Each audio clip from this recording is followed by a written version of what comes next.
Obviously, not a very good game for us here, all three phases. It was bad job coaching, bad job playing. We got to do a better job getting prepared during the week. That's my job in life, and your job is to go on as though nothing happened. I got to do a better job getting the team ready. I got to do a better job preparing us to get ready to go, and we got to play better, and we just got to go out and execute. Where did you learn your trade? Whoever told you that you could work with men? And we got to learn this one valuable sentence. Do your job and do it to the best of your ability and focus when you do it. It's a problem of motivation, all right? Our job is to get the ball back to the offense and, not give up points. That's my only real motivation, is not to be hassled.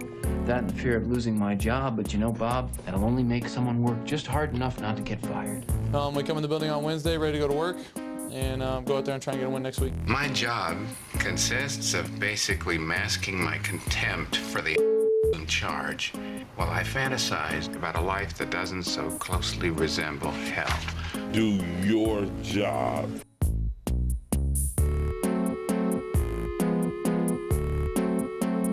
Hi. It's Monday. It's 2 o'clock. If you're tuning in to hear me yell or scream, it's not going to happen. I can't. I don't have it in me. I just don't. I don't know how anyone likes this team. I don't. I actually loathe them. Because the minute you start to believe in them and go, geez, they're 500, got a little shot, they're at home, Seattle's not that good. They should be all right, should be able to outpace them. God forbid, get out to a quick lead, and this should be okay. No. They got butchered yesterday. And if you want to get fooled by the old Stat Padford routine, I can't save you. You're too dumb to be saved. They got butchered yesterday. Any yards they put up in the fourth quarter were fake. Chris Spielman even said it. It was all fake. They got crushed. And I'd say they didn't look ready to play, except they went on a 13-play, 91-yard march and were awesome. And at 7-0, at that point, they decided they weren't going to play. They go out, they get to 500, they make a big trade, and they do that. And it's like, all right, so what? Now I root for them to beat Minnesota? No. I don't. It would just make me angry. You can't beat Seattle at home, but you're going to go on the road to Minnesota. Just go away. Just show your ass. At least it's an honest act. You pull your pants down and you show your ass. At least it's honest. Just go away. Either win a bunch of games or lose a bunch of games. But this little dance, everyone got mad when I didn't buy in after the Dolphins. I'm like, no. I need 3 or 4 more weeks of good football. I can't buy into this. Look at what they did yesterday. Look at that. You lost to a quarterback in 2018 who only threw 17 passes. I'm sorry. Well, what did Tom Osborne's Nebraska team go out there yesterday? And don't blame Snacks. Snacks was awesome. 7 tackles, had a sack. Affected the run game to the best of his ability. It just tells you how bad the other 10 guys are. Think that over. You had 59 offensive snaps, and Snacks played 39 of them. That's more than most games. He had the best games ever going to have. And you got gutted. Didn't matter if it was Chris Carson, Mike Davis. I don't know. I don't really know what to say. It's just this team just breaks you.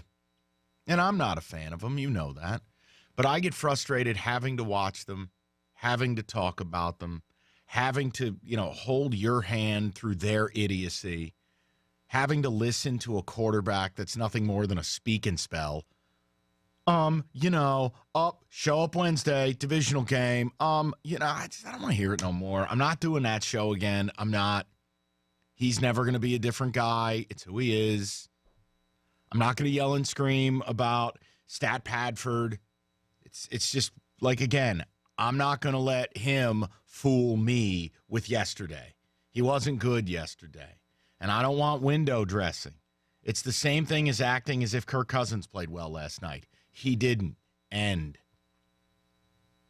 Seattle forcibly and in a very obvious manner changed the way they were playing defense once they got up by enough on you. And what you do, completing a bunch of short passes and getting a bunch of garbage yards, doesn't mean anything. Not to me. If you don't play well, you won't win. Thanks, Matt. Speak and spell. It's the truth. It's just a collection of cliches. Oh, every team's a good team. Oh, we got to work harder. Oh, we got to prepare the team better. You know, I don't want to hear it anymore. I'm just tired. And it's not even his fault. I'm just tired. Like, I've listened to it for too long. And it's the same. This team always does this. They lead you on, you buy in, they kick you down the stairs. You don't buy in, you give up on them, they burn the house down with you in it, and they win a game. It's just psychological warfare. That's all they do, and it never amounts to anything. Like, there have been, as a football fan in my 38 years of life, or 37 as I've just started year 38, you know, the Giants had 1 year where they did that to me. And wait, they won a Super Bowl. They were 7-7 in a game against the Jets, and you didn't know whether they were going to make the playoffs or be last in the NFC East. It was just that kind of year. Like, the Lions have never done anything, ever. They're 7-9 or 8-8 or 9-7. What does it even translate into? Nothing. They don't have magical runs. They don't win playoff games. They don't do anything. So in that sense, I'd rather they just, for lack of a better term, just show their ass. Lose a bunch of games. At least I'll get 90 days of draft talk out of it, and I can move on and pretend that the player they take will change everything. I cannot even believe we're sitting here and they played that way. That Golden Tate can so brazenly go on the air and say it wasn't the best week of practice. Golden, you're one of the leaders on the team. Why? Did you do anything to change it? You know, Ricky Jean-Francois is apparently the team spokesperson, an NFL journeyman. You know, after the Jets game, who told you some of his teammates quit? Ricky Jean-Francois. Who was there yesterday to offer paragraph after paragraph after paragraph of commentary? Ricky Jean-Francois. Where are the team leaders? No, they all left. That's where they were. Stafford goes to the podium and hasn't offered you an honest word in a decade. It's his choice. And the team empowers him to do it. But you really believe he's offering you honest commentary up there? If you don't play well, you won't win. Thanks, Matt. Water's wet. You know, that's an honest statement, I guess. No, right? it's not, though. There's nothing honest about it. Yeah. So here we are, 3-4, heading to Minnesota, about a touchdown underdog, and I got to be honest with you, I hope Minnesota throws you in a garbage composter. Because at least it's honest, and at least I'll know I can stop pretending and stop caring and stop trying to even bother with this team. You know, you're not going to win this division. I don't know how you would pull it off. If Minnesota wins 8 games, you have to win 9. If Minnesota wins 9, you got to win 10. That tie kills you. How are they getting to 10? Right now at 3-4, you got to go 7-2 the rest of the way to go 10-6. How can I get on the air, and we talk about honesty, how could I honestly sell you that? How? You play Carolina and the Rams. Even if we just presume those are the only 2 losses, you got to win every other game. You got to beat the Bears twice. You got to beat Minnesota twice. You got to go to Lambeau. I can't do that. That's not fair. I can't do that to you guys. I'd be lying to you. You want to win 9, you got to go 6-3. I mean, what are we even talking about at this point? You know, there's one wild card left. Now Seattle's got a tiebreaker on you. Dallas got a tiebreaker on you. You know, Philly looks to have righted the ship at 4-4. You know, I like, what am I supposed to come on the air and sell you? What am I supposed to say? I can't. I've said it for years, you know, and I sit here and everybody gets mad because I go, no, I'm not buying in on this yet. I can't. You know, this is why these wins are a little bit fake. I gave them just a teaspoon of confidence and go, look, Seattle wants to run the ball. You grab snacks. You load up on the run. You play from ahead. Get out to a quick start. You can probably beat them. You didn't even show up yesterday. You didn't even show up. I mean, Russell Wilson went 14 out of 17 for 248 and 3 touchdowns. How? The running game is basically the same play 50 times. I'm going to line up in a shotgun, and I'm going to do a read option that's never really a read option because I'm never really going to hold on to the football. I'm going to motion the running back to the tight end side, and then we're going to run the play based on what you do. It's college. It's not even hard. And Snacks was great yesterday, so what does that say about the other 10 guys? Lions come out. They have a beautiful drive to start the game. And the next 4 possessions are punt, punt, punt, punt. Or kickoff, return, fumble, punt, punt, punt. I don't even know what to say. I don't. I admit it. I'm paid to talk for a living. I'm paid to talk about this team. I can't yell and scream about this. It's nonsense. I don't know what to say. I don't. And the division does look wide open, but you don't even have a right to think about it. You're 3-4.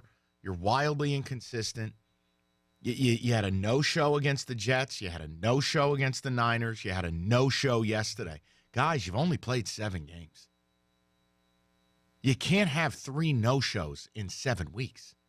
Like, that's not the mark of a good team. Now, if Tom Brady and his guys go out there and get mollywopped in a week, you write it off. If the Chiefs go out in a couple of weeks and let's say they tank a game and look dreadful, no big deal. I mean, you've played really good football for 2 months. Guys, you can't have 3 no-shows in 7 games. It just that means it's part of your DNA. I don't know. I'll throw the number out. I'm sorry I don't have something better to offer you. I'm sorry I can't pretend I'm 25 anymore and yell and scream and I just can't. Week 1, I gave it to you. I was angry. Week 2, yeah, but like now, I'm honestly to a point. I'll be mad if they beat the Vikings. I will, because it'd be the most dishonest thing they could do. Just go to Minnesota and get crushed. And like, can we just be done and settle in for the holidays and just figure out other things to do? 248-539-9797. I don't have a cute question. Do you identify with the way I feel? How do you even have emotion for this team? Look what they did to you yesterday. When your battery loses power, you lose your ability to get out and